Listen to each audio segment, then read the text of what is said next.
Hey everybody, so we are now looking at our next chapter, which is melons or cantaloupes. So lost melons or cantaloupes. So we kind of left the last chapter off. They're leaving to go to Mexico.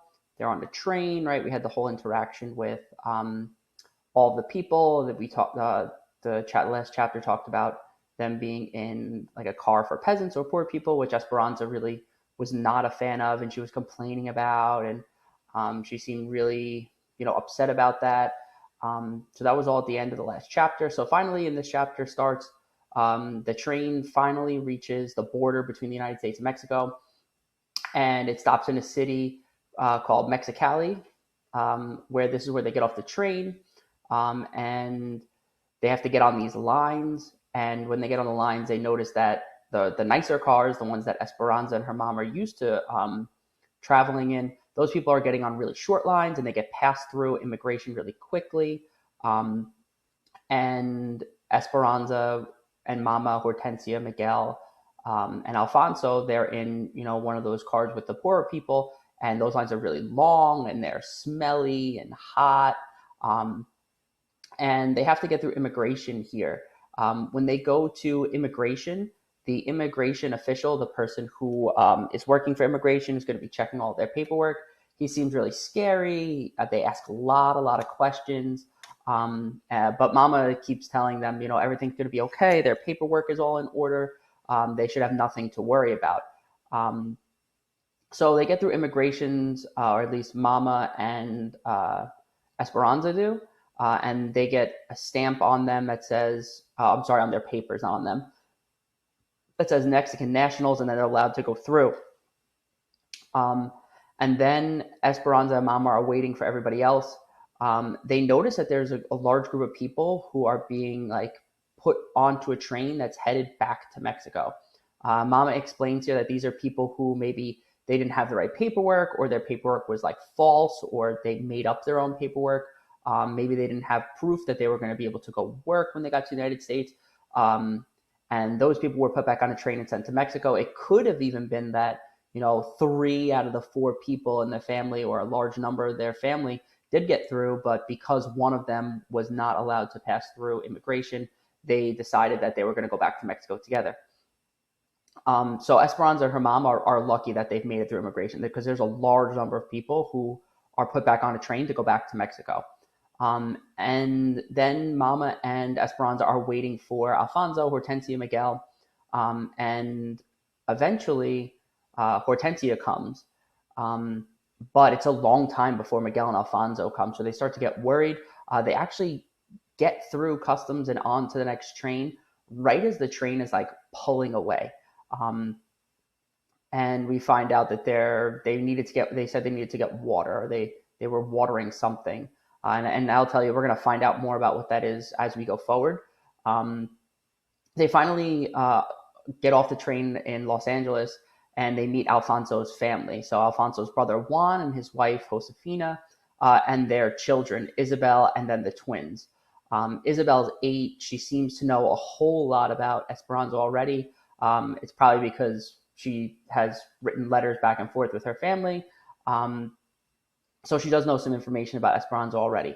What they do is they pile into the back of his truck, and on their ride home, Isabel explains to them about where they're going to be living. So it's a company-owned camp. She explains to them that the rent is about $7 a month. That includes running water, electricity, and a kitchen. And Isabel starts to explain how her family used to live in a camp that was not as nice, where they lived in tents. And in this new camp, there was even a school where Isabel got to go to learn to speak English, so read and speak in English. Um, Finally, they pull the truck over and they stop for lunch. Esperanza kind of goes off by herself. Um, so she kind of like goes off by herself, and she's looking, she's kind of like on a hill, and she's kind of looking out into the distance, and she's wondering, hey, can I still hear the heartbeat of the valley, like we heard her do with Papa in the beginning? So she lies down, and she's complaining she can't hear the heartbeat of the earth anymore.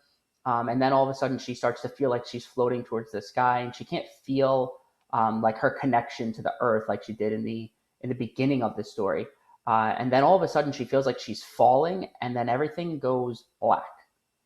Um, and that's when Miguel comes over and asks her if she's all right. He holds her hand, tells her that he's feeling all of the same things that she is.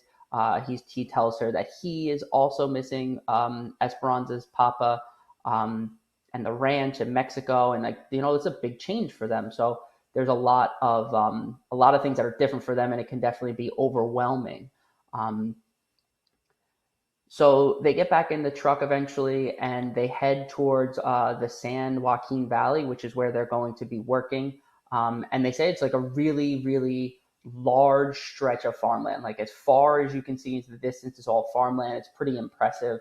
Um, Juan stops the truck a couple of times. The first time he stops the truck in a field that's already been harvested. So they're allowed to go and pick up the leftover melons to bring back with them. So the title of our chapter, Melons, right? So they go ahead and they do that. And then they finally stop the truck again to pick up a girl that their family knows. And her name is Marta. This is where we meet her for the first time. When Marta finds out that Esperanza used to be rich, she's kind of rude to her, right? We were talking about that today in our meeting, our Google Meets meeting, and Marta was kind of mean to her, talking about how, or we're assuming because Esperanza comes from a family with money and Marta didn't or doesn't, that Marta is making all of these comments without even really knowing Esperanza. Also, while they're doing this, while they're driving through, Isabel ends up pointing out workers from two different places, and they're not from Mexico, from the Philippines and from Oklahoma. Um, and she says that the farms keep the groups all separated. So where they're going, where the Filipino people are, where the people from Oklahoma are, they don't live or work together at all.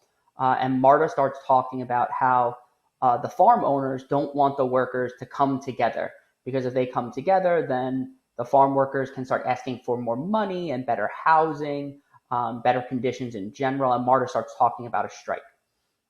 We know Esperanza is definitely not a fan of Marta right off the bat, right? Because like we said, that Marta is rude to her and is kind of judging her without knowing her. So that's kind of where we leave off.